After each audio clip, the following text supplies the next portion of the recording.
This podcast is brought to you by Most Valuable Podcasts, leading the league in podcasting entertainment. What's up, everybody? Ricky Widmer here, along with the one, the only, Brandon Swanson. Hey. And we are back for another edition of the Primetime Podcast right here on Most Valuable Podcast. If you're on YouTube, hello. It is great to see your wonderful faces yet again. If you're on Blog Talk Radio, iTunes, or Stitcher, or now, Brandon, if you're even on Spreaker, thank you guys for listening to us today. Apparently, I got the email from Blog Talk Radio. Apparently, if everything is in order, either now or in the near future, if you have an Alexa at home, you could say, "Hey, Alexa, play the Primetime Podcast," and we'll come up. That's pretty cool. I think that is pretty awesome. That is all through the Spreaker.com, that Blog Talk Radio, just another thing that you can hear us on. But before we get into our show, a little bit of housekeeping like I always have. They're the same two things, but we always got to keep saying them. Number one is patreon.com/Most Valuable Podcast. You want to help out the channel more so than watching, liking, subscribing, sharing our videos, check out patreon.com/Most Valuable Podcast. Big thanks to Christian, the new patron that we have, along with Patrick and Jake at the $10 tier. That's why you get to hear them on a podcast each and every month.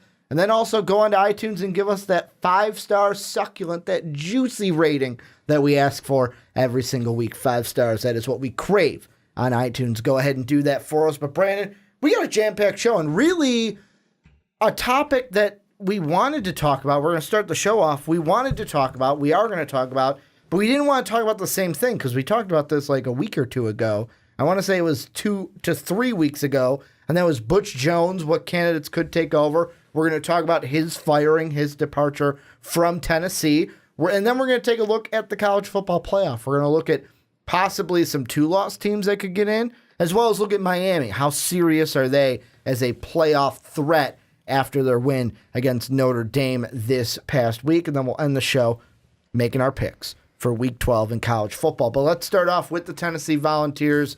Butch Jones is out the door with a 34-27 record at Tennessee, 14-24 in conference. That, I think, is what seals the fate. What are you thinking the day after Butch Jones cut from the Volunteers? Well, I'm thinking it's about time. It needed to happen. You're at this point in the season where you're 4-6 and you are 0-6 in the conference. 0-6 in the conference. And this is a Tennessee team that shouldn't be 0-6 in the conference. I don't think there's anybody that wants to be 0-6, but I think that there are certainly some teams who realize that they may not be as good as other teams in the conference and, may struggle. But Tennessee, they don't strike me as one of those teams, especially when you look at their history. That's not Tennessee football. So when you take a look and you see that Butch Jones is gone, I think there's got to be a sense of relief. But at the same time, it's also, all right, now we have to finish out this season. And we're not going anywhere this season. This season is a lost year. Even if you win these next 2 games, you've got LSU and you've got Vanderbilt, also a winless team in the conference and 4-6. You may not win either of those games. And you may go 4-8. And a 4-8 team is not making a bowl game.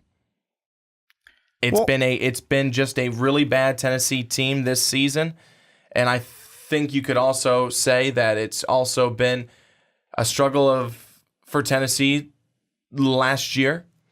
They haven't been that strong in some time. Well, it's not a fact of. Here's the thing that I think ultimately put a sour taste in the mouth of Tennessee fans is because when you look at, you go to Butch Jones's record by year and you say the last 2 years, 9-4 seasons, winning records, 5-3 in the SEC. It's a winning record there, and you had 500. But here's the big thing: ever since he came in to Tennessee, I'll give you a pass for those first 2 years because you were kind of turning around Tennessee at that point, 5-7, then 6-7. But by 2015, you should have had your act together to where you were competing for your side, and they were for their side of the SEC, but when it comes to their side, it was Mizzou in 2013 and 2014 that both lost to Auburn and Alabama those respective years. But then 2015, 2016, they weren't even going to the SEC title game. It was Florida. Both of those 2 years were 2015, they were 2 losses behind Florida. So it wasn't even like oh, wow, we really almost came in touch of Florida that year. No, you were 2 losses behind them 1 year. And I think that's what broke the camel's back is not only do you have a losing record in the SEC overall, but during your entire time, you couldn't even get us to the SEC title game. And you can't beat Alabama if you don't play Alabama in that title game. And I was just going to say, that's the whole problem. 2015, 2016, you get to a bowl game. But the problem is, that's not what you're playing for. And you can be 9-4, and that's fine. That's a good record.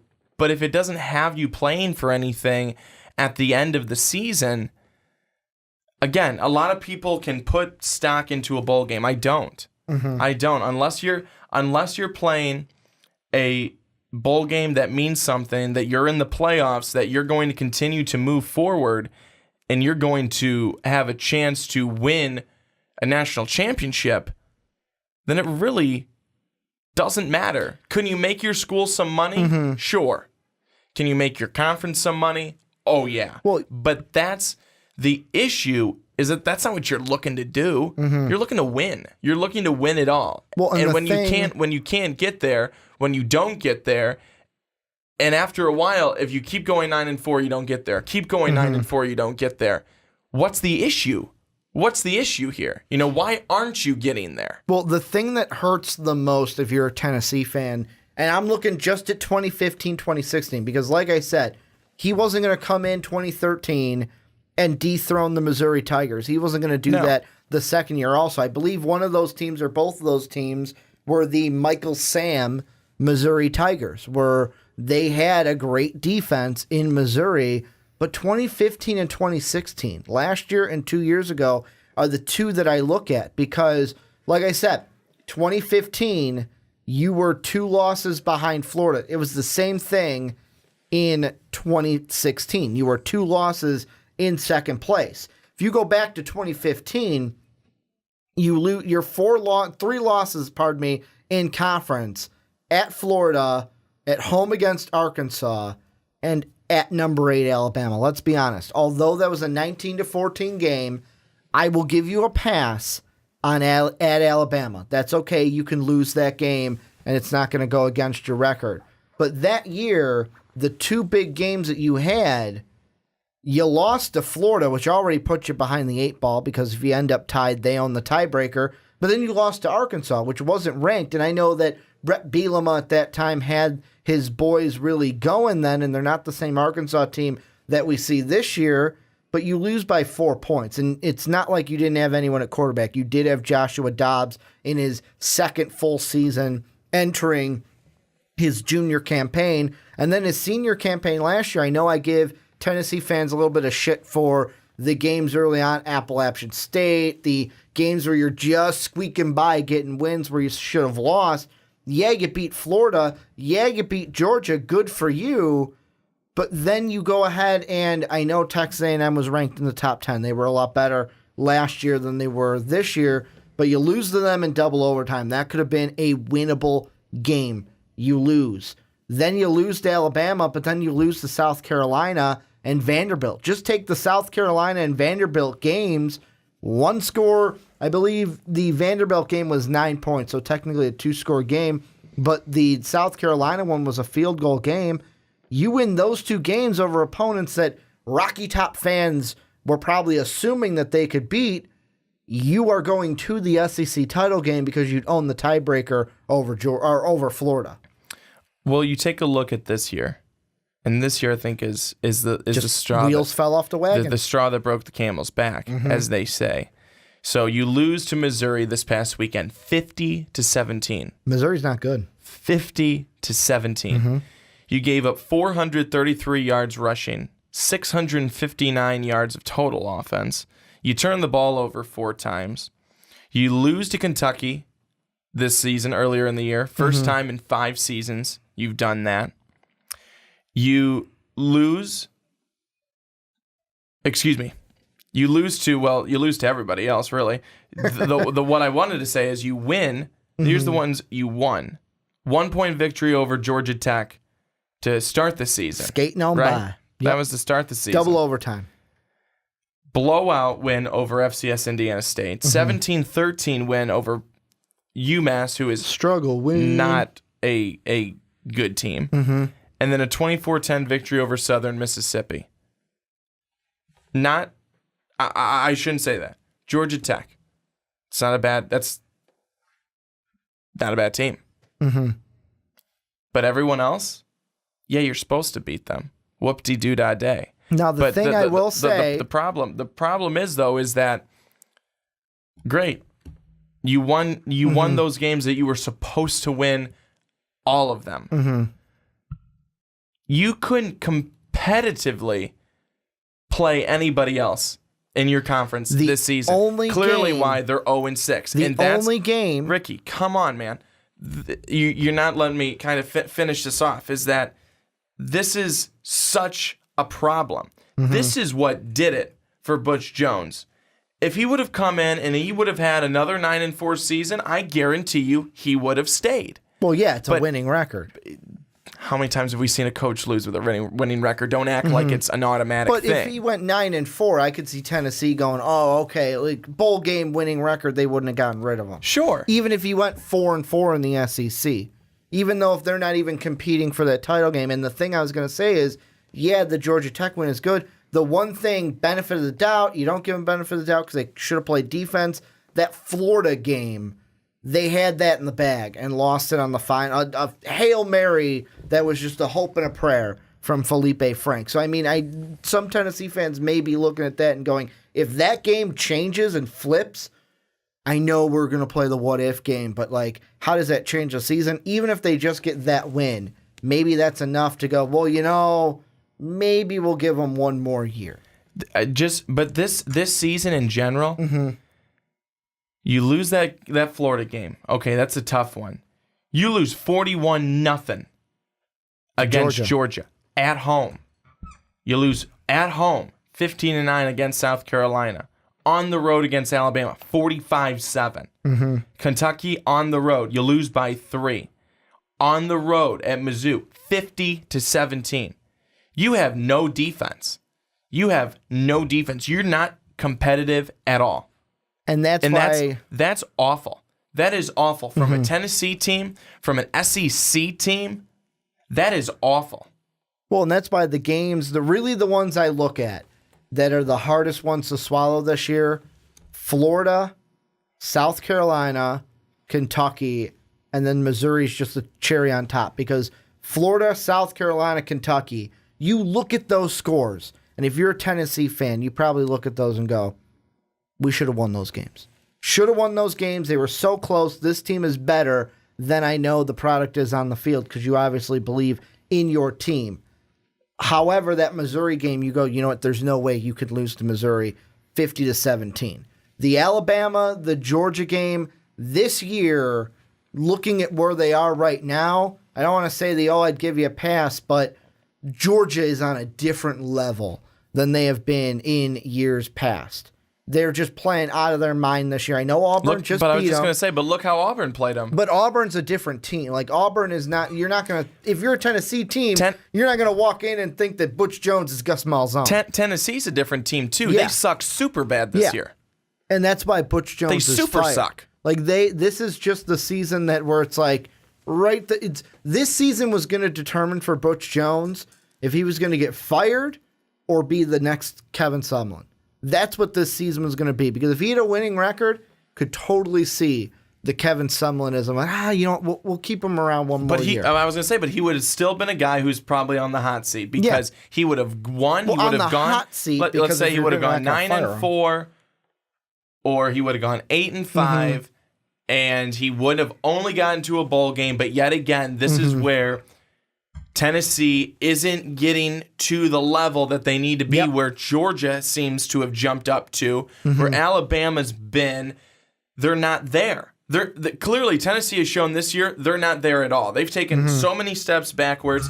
When you take a look at just their stats in general, they've gone through pretty much 3 quarterbacks this year, combining for 8 touchdowns and 9 interceptions. Best player on their team offensively has been John Kelly on the ground. They've been, it's been struggle after struggle after struggle after struggle, and that defense is worn down. They have been so bad. They've let everybody through. Everybody scores. Right now, this is a Tennessee team that needs to be reworked completely. And it starts, this is going to sound redundant, it starts with the coach. I know that's what we're talking about. He got fired. He left. Obviously, they're going to bring in someone new. But it starts with the coach, because how often have we heard even someone on ESPN, Colin Cowherd on FS1, talk about the landscape of coaching in college football? SEC coaches like Urban Meyer, James Franklin, leaving the SEC, taking what they did in the SEC, bringing it to a conference like the Big Ten. It's why Ohio State's up there. It's why Penn State's up there. Jim Harbaugh's the only one that didn't come from the SEC, but he was a guy who was able to go to the NFL. He even made a Super Bowl, so he's on that level. When you look at the SEC, this year alone, really it's Nick Saban's at the top, and then there's no other coach. I mean, Kirby Smart, it's still early. However, Nick Saban's undefeated against former assistants, so we'll see what happens if they play each other, because Alabama still has to play Auburn in the Iron Bowl. But Tennessee needs to bring someone in that is going to bring them back, kind of like what Georgia did. They went ahead, got their guy in Kirby Smart. That was even a decision that you and I were like, whoa, firing Mark Richt, I don't know how this is going to go, because it's not like Mark Richt was a bad coach. Look at what he's doing in Miami right now. We'll talk about them later in the podcast. I want to quickly kind of get to the end of this by kind of revisiting what we talked about before. We went through candidates in the old segment. You guys can view it right over Brandon's head. I'll have it pop up. But I want to ask you, now that the firing has actually happened, it's been a couple weeks since we've talked about that, have your thoughts changed on who they should go after and who that first phone call is? No, my thoughts have not changed. I would still say it would be John Gruden. I absolutely think it should be John Gruden. I think that he would be a really good fit there, especially going back to what I mentioned in the podcast before, where he had said that the Tennessee job would be his dream job, his dream coaching job. If they were to call him up and they were to talk to him, and he has an opportunity to come back there and not even make a name for himself, because I don't think that would be something that he would need to do. He's made a name for himself. It would be to really help a program that I believe he knows and loves. Yeah. So that's something that needs to happen. That conversation has to take place, and I think it will. One thing that John Gruden's going to have to do, though, he is going to really have to take a look at that defense and ask himself, is Bob Shoop the guy? Is Bob Shoop the guy defensively? Because the scheme that's going on there defensively right now is not a scheme that's working. You've got missed tackles a lot by these Tennessee defenders. You had so many missed tackles in that first game against Georgia Tech. They ended up winning at 42-41 in overtime, but that defense that Tennessee played that night, and Bob Shoop said, no, don't judge my defense off of just this game. Yeah, judge it off of that game, because that's exactly how they've ended up playing the rest of the season, if not worse than that game. So that's something that whoever's coming in, I hope it's John Gruden. I think he'd be a great fit for them. Take a look at that defense and take a look if Bob Shoop is really the right fit. I want to throw something out there, and this is me. I'm going to say it before it even comes out of my mouth. This is ludicrous. I don't know why it's crossed my mind. It's probably never going to happen, but I'm still going to say it. So my big thing is, if John Gruden's the guy you want to go for, go all in on him right now. The only thing with John Gruden is he has said in the past, I'm only going to go back to coaching if it's an NFL job. However, you might be able to kind of swoon him in with the alma mater type of discussion. However, we don't even know if John Gruden wants to go back to football 27/7, 365 days a year. You can love football, but once you're out of it and retired, it's hard to go back once you're in that TV booth. Look at Tony Romo right now. We all thought Tony Romo would be coming back this season. It looks like Tony Romo's like, no, I'm good where I am right now. But John Gruden's one guy who... He's wired different. Who has seemed to have interest back in the coaching scope of being around football for a while now. I'm not necessarily so sure he's sold on staying with Monday. I mean, he could stay with Monday Night Football forever, and I think he'd be okay. But if he had this opportunity to come and help rebuild this Tennessee program and make it what people remember Tennessee for being, what in the Peyton Manning days, and so many different times that they were successful, I think that he would enjoy being a part of that. I want to ask you this though. This is the ludicrous part. About last week, after we'd recorded our podcast for the week, there was a boneheaded reporter that asked Urban Meyer about his job security at Ohio State.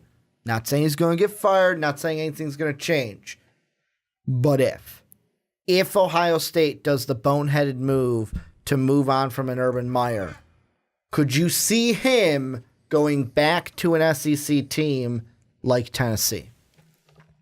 Back to a division he knows all too well, being from Florida or coaching at Florida. Quite honestly, there's no way that Urban Meyer is going to be leaving Ohio State. Not right now. There's no way that Urban Meyer is leaving Ohio State. So they have 2 losses on the season. So they probably aren't making the playoffs this year. Which we'll talk about next. It would be, you say ludicrous. It would be whatever's beyond ludicrous for Ohio State to get rid of him. Quite honestly, Tennessee's not going to be coached by Urban Meyer next year. No, that's just not going to happen. I don't believe that Urban Meyer would want to move on from Ohio State right now. There are good things going on over there. He has a pretty solid team. There's other teams that are getting better in the Big Ten. I think that's clear. But he's in a good spot right there.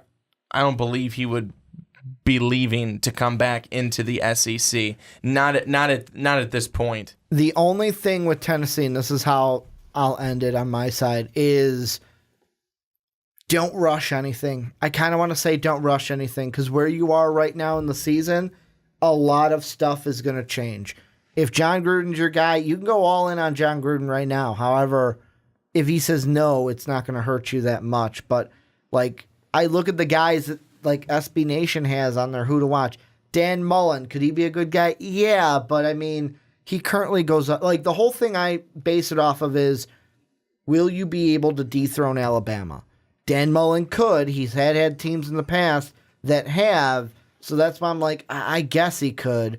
I like Scott Frost at Central Florida. However, I don't know what he's going to be when you bring him to a Power 5 school, if his offense is going to translate against Power 5 defenses. I like Matt Campbell, but you could also say, you know what, flash in the pan. This is only 1 year. Let's see how he does next year. I like Chip Kelly. Don't know if he'll want to come back and coach college football. And then the other one that I really, really like is it's blanking me right now, Fuente from Virginia Tech. I just don't see him leaving Virginia Tech. So that's why right now with the coaching search, I go, don't rush anything, because I don't think you want to latch onto a guy, get a guy in there right away, and then be like, shit, we should have taken our time with this.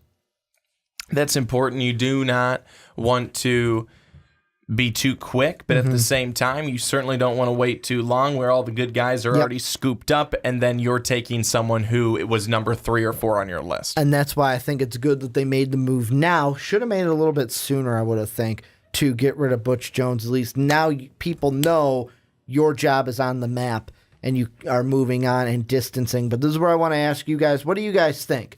What Tennessee fans, what do you think of the firing? Who are your candidates? Who would you love to see don the kind of light orange? It's not a burnt orange. It's more of a light orange. And coach in Rocky Top or at Rocky Top next year for the Tennessee Vols. Let us know what you guys think down below in the comment section.